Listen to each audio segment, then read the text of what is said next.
Viktor Frankl, the Holocaust survivor, wrote in his book, Man's Search for Meaning. It's a brilliant book.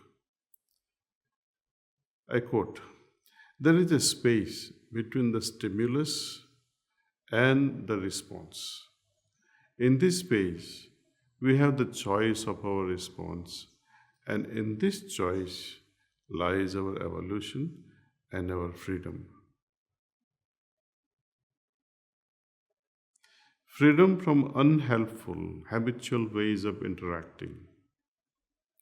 We may not be able to control events, but what we can control is how we respond to them. Meditation, it helps us.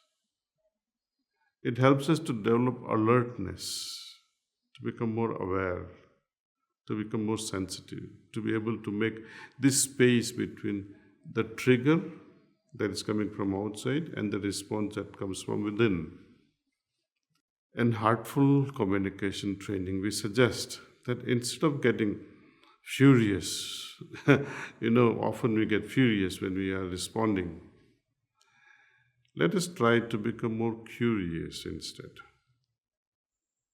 You will enjoy this furiousness versus curiousness state of mind. We can be curious, interested in what unfulfilled needs might be there in the other person. That's the main cause of anger or criticism. For example, one of our trainers shared an experience about her meeting with an angry staff when her family business had been impacted very badly due to this COVID pandemic. Sales had hit rock bottom and they had to slash the salary of all the staff members. The staff were very upset about their salary cut, and she, being a director, decided to meet them. The moment she entered the room, she could feel that the energy was very hostile. She paused, centered herself in her heart, offered a silent prayer from within, and sat down. First thing she did was to ask how they were all feeling.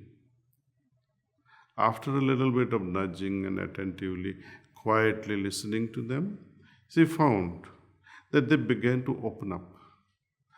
As each individual began sharing their problems, it soon became clear to all of them that everyone was harboring similar anxious, resentful feelings because they were in need of clarity and security.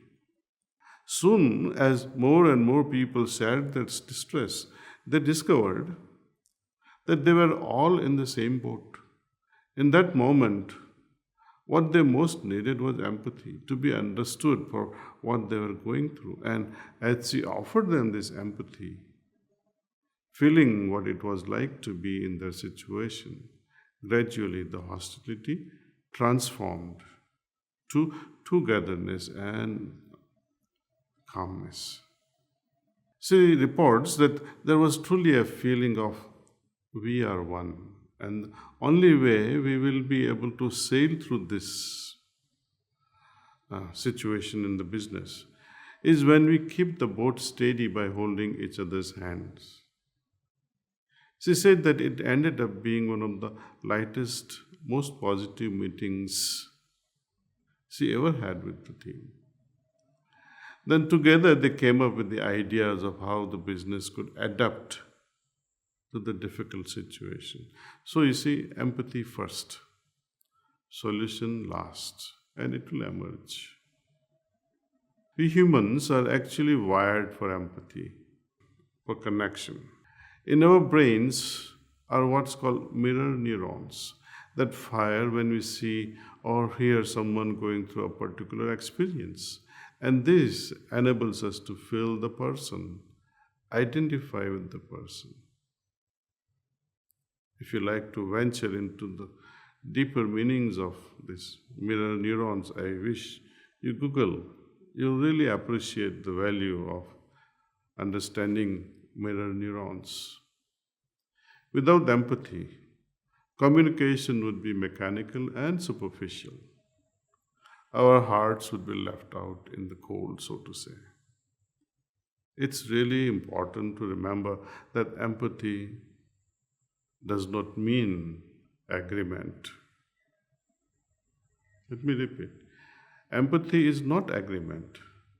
We can empathize with someone with whom we disagree or whose behavior we don't enjoy. Marshall Rosenberg, in his book, tells how one woman actually saved her own life by being able to empathize with the man who attacked her.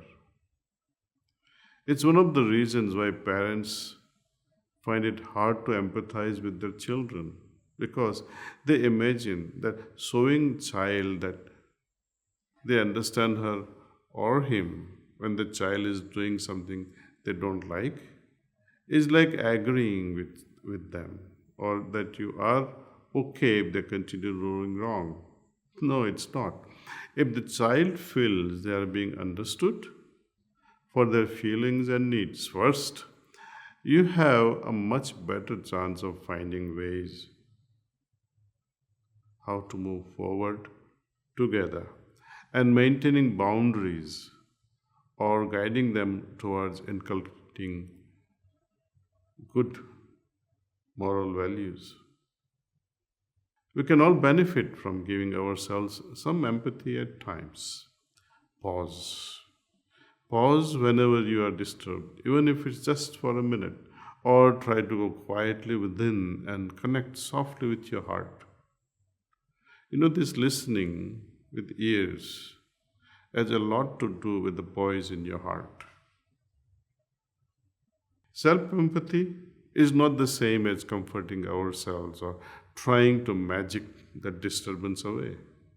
No, self empathy means that we accompany ourselves honestly, accepting our feelings and needs. By the way, animals also feel and have a capacity for empathy. You may have observed this, for example, in your pet dog. What would that dog do when you're upset? It would sit beside you quietly, won't demand to go outside. We don't have to think of empathy only being for situations where someone is needing to talk. What about everyday empathy when it might take only a minute to make a big difference to someone's day? I heard a story from a guy who was in a cafeteria in one of our ashrams. He was at the end of the queue for dosas. The line was long and people were impatient with the length of time they needed to wait. There was only one person cooking the dosas. He was very hot and stressed as he struggled to make dosa after dosa quickly so that he could serve such a big numbers of people. He used to throw the batter onto the pan and tossing the dosas on the plate angrily. His face was in frown, and at one point he shouted at a boy who complained that his dosa was not properly cooked. Well, when it was our guy's turn to be served, he began by offering empathy to the dosa maker. He said, and I quote, "I guess it's really tough to cook and serve so many people and be alone doing it. It sure would be good if you had someone else to help you, wouldn't it?" Unquote. He stopped and sighed and wiped his sweating forehead and said, "Wow, who else would do this job? People don't like to work in this heat." Unquote. Our guide said, "Yes, I can see you are really hot and tired. You could do with a break, couldn't you? You certainly deserve it." Now, this such a statement, the cook's tensed up shoulders relaxed. He nodded and actually smiled. During the next 20 minutes that the guy was in the canteen, he noticed the cook was different. He was calm, sometimes smiling, and not tossing the dosas roughly onto the plates. It took so little, just a few moments of connecting, of empathy, of appreciating what it was like for him in that moment to make a difference. Any of us can do this at any time with anyone, provided we are alert and timely. Okay, so here are some simple practices for this coming week.